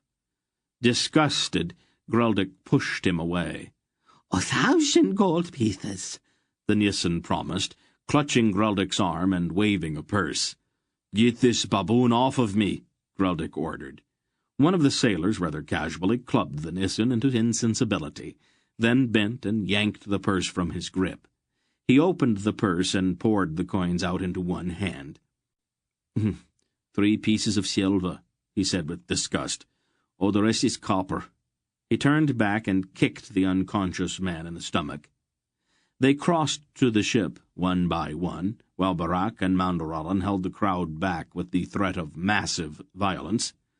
"Cut the hawsers," Greldick shouted to his men when they were all aboard. The sailors chopped the thick hawsers loose to a great cry of dismay from the Nysans crowding the edge of the wharf. The sluggish current pulled the ship slowly away, and wails and despairing moans followed them as they drifted. "Geryon," Aunt Paul said, "why don't you go below and put on some decent clothes, and wash that disgusting rouge off your face? Then come back up here. I want to talk to you." Geryon had forgotten how scantily he was dressed, and he flushed slightly and went quickly below decks. It had grown noticeably lighter when he came back up, dressed again in tunic and hose, but the grey ash still sifted down through the motionless air, making the world around them hazy and coating everything with a heavy layer of fine grit. They had drifted some distance out into the river, and Greldick's sailors had dropped the anchor. The ship swung slowly in the sluggish current. "Over here, Geryon," Aunt Paul called. She was standing near the prow, looking out into the dusty haze. Geryon went to her a little hesitantly, the memory of what had happened at the palace still strong in his mind. "Sit down, dear. There's something I have to talk to you about." "Yes, ma'am," he said, sitting on the bench. "Geryon," she turned to look at him, "did anything happen while you were in Salmisra's palace?" "What do you mean?" "You know what I mean," she said rather crisply. "You are not going to embarrass us both by making me ask certain questions, are you?" "Oh," Geryon blushed. "That. No, nothing like that happened." He remembered the lush over-ripeness of the queen with a certain regret. "Good. That was the one thing I was afraid of. You cannot afford to get involved in any of that sort of thing just yet. It has some peculiar effects on one in your rather special circumstances." "I'm not sure that I understand." "You have certain abilities," she told him, "and if you start experimenting with that other thing before they are fully matured, the results can sometimes be a bit unpredictable. It is better not to confuse things at this point." "Maybe it would be better if something had happened, then?" Geryon blurted. "Maybe it would have fixed it so I couldn't hurt people any more." "I doubt it. Your power's too great to be neutralized so easily. Do you remember what we talked about that day when we left Tulnedra? About instruction?" "I don't need any instruction," he protested, his tone growing sullen. "Yes, you do, and you need it now. Your power is enormous, more power than I've ever seen before, and some of it so complex that I cannot even begin to understand it. You must begin your instruction before something disastrous happens. You are totally out of control, Geryon. If you are really serious about not wanting to hurt people, you should be more than willing to start learning how to keep any accidents from happening." "I don't want to be a sorcerer. All I want to do is to get rid of it. Can't you help me do that?" She shook her head. "No, and I wouldn't, even if I could. You cannot renounce it, my Geryon. It is part of you." "Then I'm going to be a monster?" Geryon demanded bitterly. "I'm going to go around burning people alive or turning them into toads or snakes? And maybe after a while I'll get so used to it that it won't even bother me anymore. I'll live forever like you and Grandfather. But I won't be human anymore. Aunt Paul, I think I'd rather be dead." "Can't you reason with him?" Her voice inside his head spoke directly to that other awareness. "Not at the moment, Belgariad," the dry voice replied. "He's too busy wallowing in self-pity. He must learn to control the power he has." "I'll keep him out of mischief," the voice promised. "I don't think there's much else we can do until Belgariad gets back. He's going through a moral crisis, and we cannot really tamper with him until he works out his own solutions to it." "I don't like to see him suffering this way." "You are too tender-hearted, Belgariad. He's a sturdy boy, and a bit of suffering won't damage him." "Will the two of you stop treating me as if I'm not even here?" Geryon demanded angrily. "Mistress Paul," Dernick said, coming across the deck to them, "I think you had better come quickly. Barak's going to kill himself." "He's what?" It's something about a curse," Dernick explained. "He says he's going to fall on his own sword." "That idiot! Where is he?" "He's back by the stern. Got his sword out, and he won't let anybody near him." "Come with me." She started toward the stern with Geryon and Dernick behind her. "We have all experienced better madness, my lord," Mander Allen was saying, trying to reason with the big Jerek. "It is not a thing of which to be proud, but neither is it a cause for such bleak despair." Barak did not answer, but stood at the very stern of the ship, his eyes blank with horror, and his huge sword weaving in a slow, menacing arc, holding everyone at bay. Aunt Paul walked through the crowd of sailors and directly up to him. "Don't try to stop me, Belgariad." She reached out quite calmly and touched the point of his sword with one finger. "It is a little dull," she said thoughtfully. "Why don't we have Dernick sharpen it? That way it will slip more smoothly between your ribs when you fall on it." Barak looked a bit startled. "Have you made all of the necessary arrangements?" What arrangements? For the disposal of your body. Really, Barak, I thought you had better manners. A decent man does not burden his friends with that kind of chore. She thought a moment. Burning is customary, I suppose. But the wood here in Nias is very soggy. You'd probably smoulder for a week or more. I imagine we'll have to settle for just dumping you in the river. The leeches and crayfish should have you stripped to the bone in a day or so. Barak's expression grew hurt. Did you want us to take your sword and shield back to your son? I don't have a son, he answered sullenly. He was obviously not prepared for her brutal practicality. Oh, didn't I tell you? How forgetful of me. What are you talking about? Oh, never mind. It's not important now. Were you just going to fall on your sword, or would you prefer to run up against the mast with the hilt? Either way works rather well. She turned to the sailors.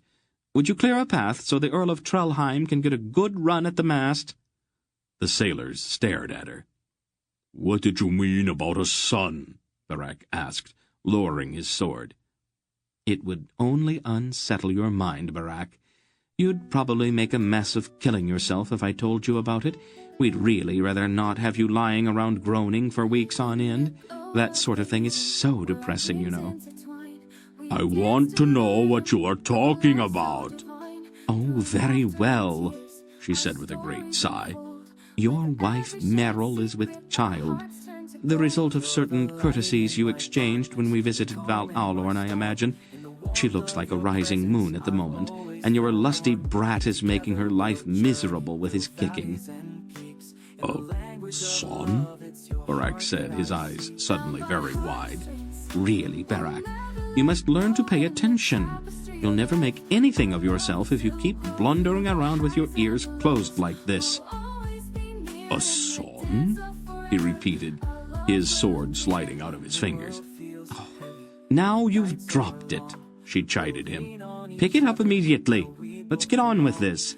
It is very inconsiderate to take all day to kill yourself like this. I'm not going to kill myself, he told her indignantly. You're not? Of course not, he sputtered. And then he saw the faint flicker of a smile playing about the corners of her mouth. He hung his head sheepishly. You great fool, she said. Then she took hold of his beard with both hands, pulled his head down, and kissed his ash-dusted face soundly. Greldick began to chortle, and Mandoralin stepped forward and caught Barak in a rough embrace. I rejoice with thee, my friend. My heart soars for thee. Bring up a cask, Greldick told the sailors, pounding on his friend's back. We'll salute Trelheim's heir with the bright brown ale of timeless Cherek. I expect this will get rowdy now, Aunt Paul said quietly to Geryon. Come with me. She led the way back toward the ship's prow. Will she ever change back? Geryon asked when they were alone again. What? The Queen. Will she ever change back again? In time, she won't even want to. The shapes we assume begin to dominate our thinking after a while.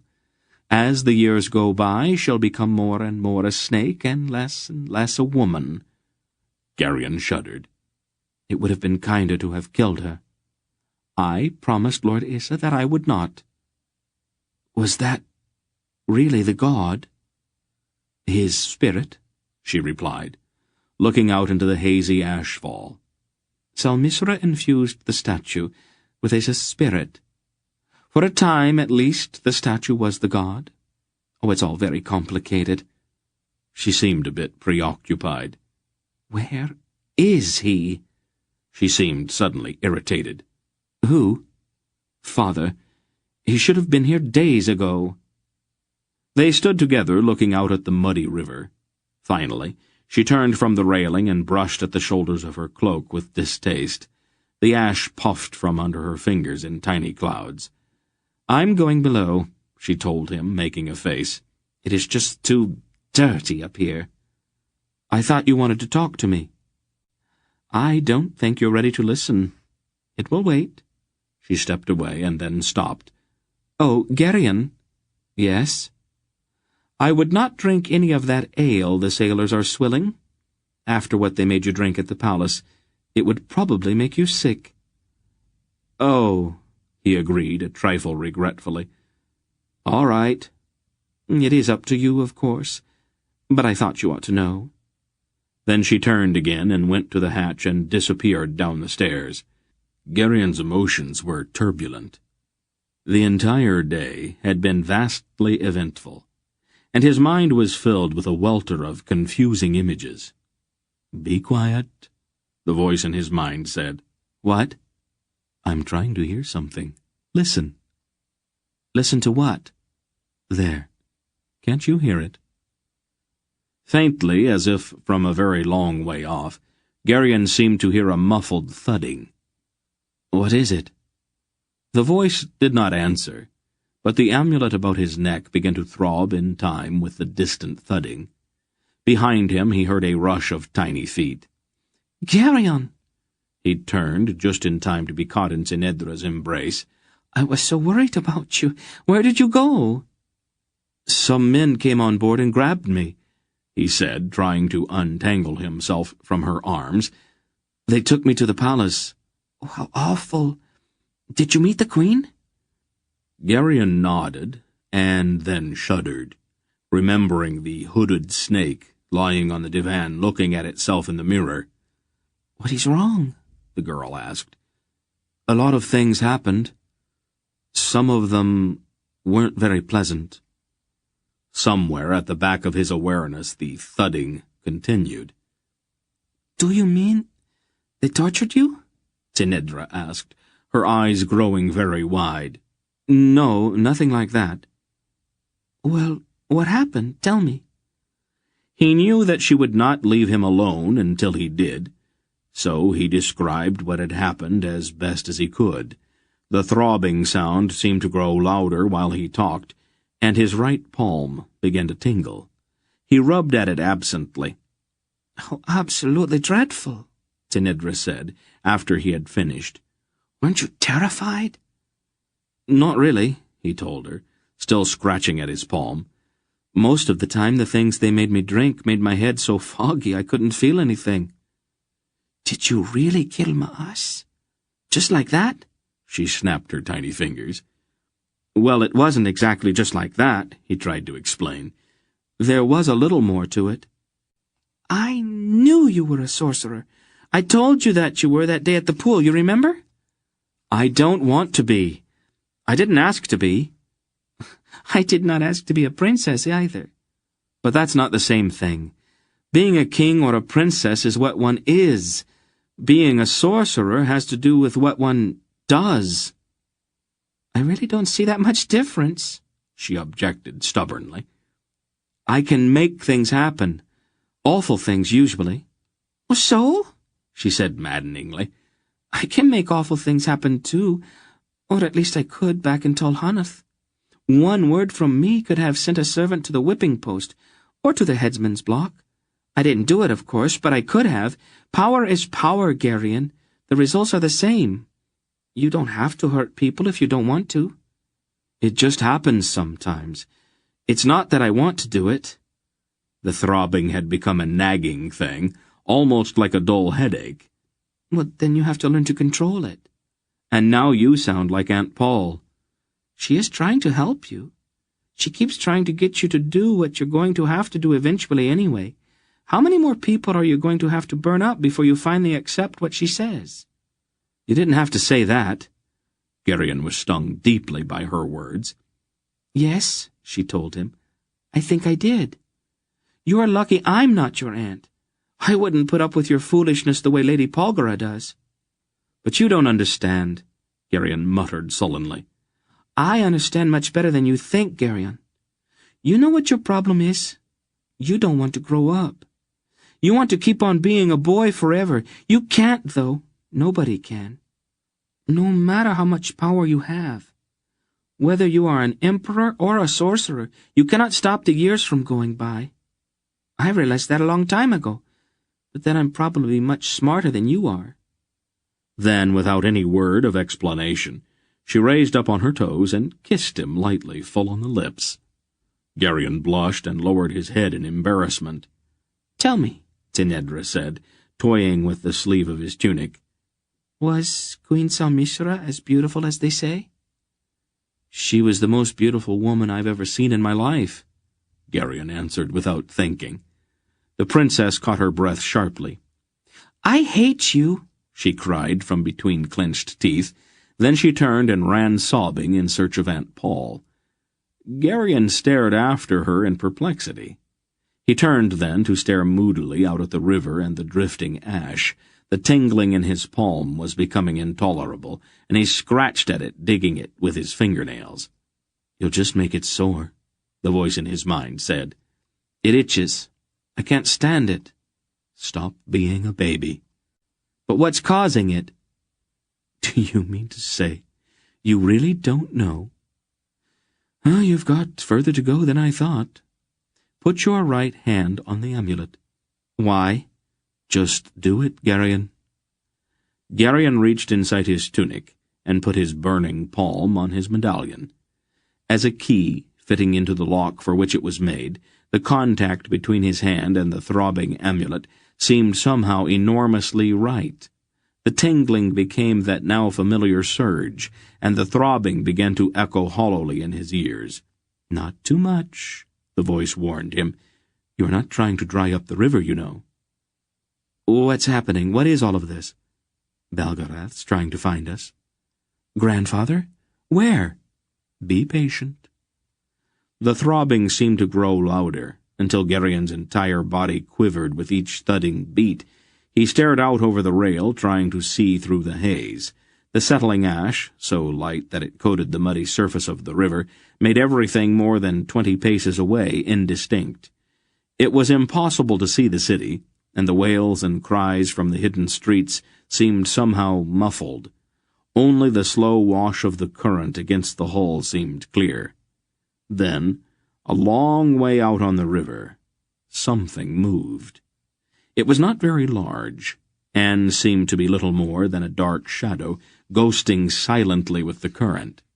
The throbbing grew even louder. The shadow drew closer, and Geryon could just begin to make out the shape of a small boat. An oar caught the surface of the water with a small splash. The man at the oars turned to look over his shoulder. It was Silk. His face was covered with gray ash, and tiny rivulets of sweat streaked his cheeks. Mr. Wolf sat in the stern of the little boat, muffled in his cloak, and with his hood turned up. "Welcome back, Belgariad," the dry voice said. "Who's that?" Wolf's voice in Geryon's mind sounded startled. "Is that you, Belgariad?" "Not quite," the voice replied. "Not yet, anyway. But we are getting closer." "I wondered who was making all of that noise." He overdoes things sometimes. He will learn eventually." A shout came from one of the sailors clustered around Barak at the stern, and they all turned to watch the small boat drifting toward them. Aunt Paul came up from below and stepped to the rail. "You're late," she called. "Something came up," the old man answered across the narrowing gap. He pushed back his hood and shook the floury ash out of his cloak. Then Geryon saw that the old man's left arm was bound up in a dirty sling across the front of his body. "What happened to your arm?" Aunt Paul asked. "I'd rather not talk about it." There was an ugly scratch running down one of Wolf's cheeks into his short white beard, and his eyes seemed to glitter with some huge irritation. The grin on Silk's ash-coated face was malicious, as he dipped his oars once, deftly pulling the little boat in beside Graldic's ship with a slight thump. "I don't imagine you can be persuaded to keep your mouth shut," Wolf said irritably to the small man. "Would I say anything, mighty sorcerer?" Silk asked mockingly, his ferret eyes wide with feigned innocence. "Just help me aboard," Wolf told him, his voice testy. His entire bearing was that of a man who had been mortally insulted. "Yes, whatever you say, ancient Belgariad," Silk said, obviously trying to keep from laughing. He steadied Wolf as the old man awkwardly climbed over the ship's rail. "Let's get out of here," Mr. Wolf curtly told Captain Graldick, who had just joined them. "Which way, Ancient One?" Greldick asked carefully, clearly not wanting to aggravate the old man further. Wolf stared hard at him. "Upstream or down?" Greldick explained mollifyingly.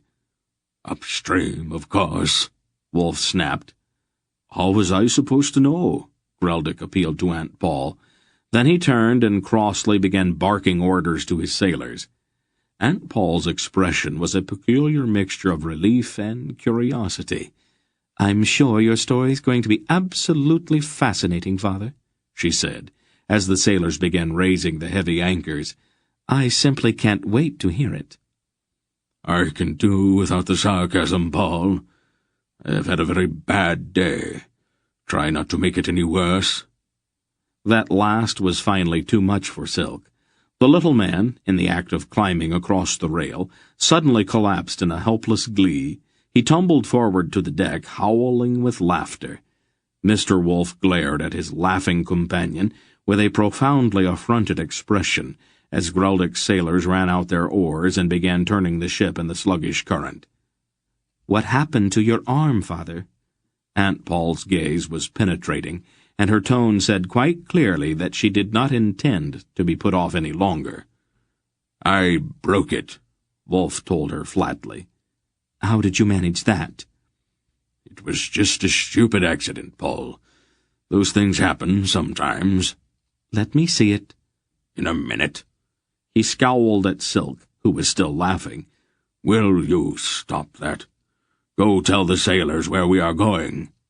"And where are we going, Father?" Aunt Paul asked him. "Did you find Zidar's trail?" "He crossed into Trolmurgos. Tukchik was waiting for him." "And the orb?" "Tukchik's got it now." "Are we going to be able to cut him off before he gets to Rakstol with it?" "I doubt it. Anyway, we have to go to the Vale first." "The Vale, Father? But you're not making any sense." "Our master has summoned us, Paul. He wants us at the Vale, so that's where we are going."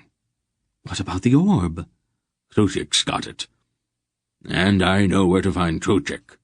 He's not going anyplace. For right now, we're going to the Vale." "All right, Father," she concurred placatingly. "Don't excite yourself." She looked at him closely. "Have you been fighting, Father?" she asked dangerously. "No, I haven't been fighting." He sounded disgusted. "Well, what happened then?" "A tree fell on me." "What?" "You heard me." Silk exploded into fresh howls of mirth at the old man's grudging confession. From the stern of the ship, where Greldick and Barak stood at the tiller, the slow beat of the drum began, and the sailors dug in with their oars. The ship slid through the oily water, moving upstream against the current, with Silk's laughter trailing behind in the ash-laden air. Here ends Book 2 of the Belgariad. Book 3, Magician's Gambit, carries the quest on to the orb through stranger lands and darker magic, while Garion begins to learn the incredible power of the dry voice within his mind. This novel is a work of fiction. The names, characters, places, and incidents are either the product of the author's imagination or have been used fictitiously. From Books in Motion in Spokane, Washington, this is Cameron Byerly. Thanks for listening.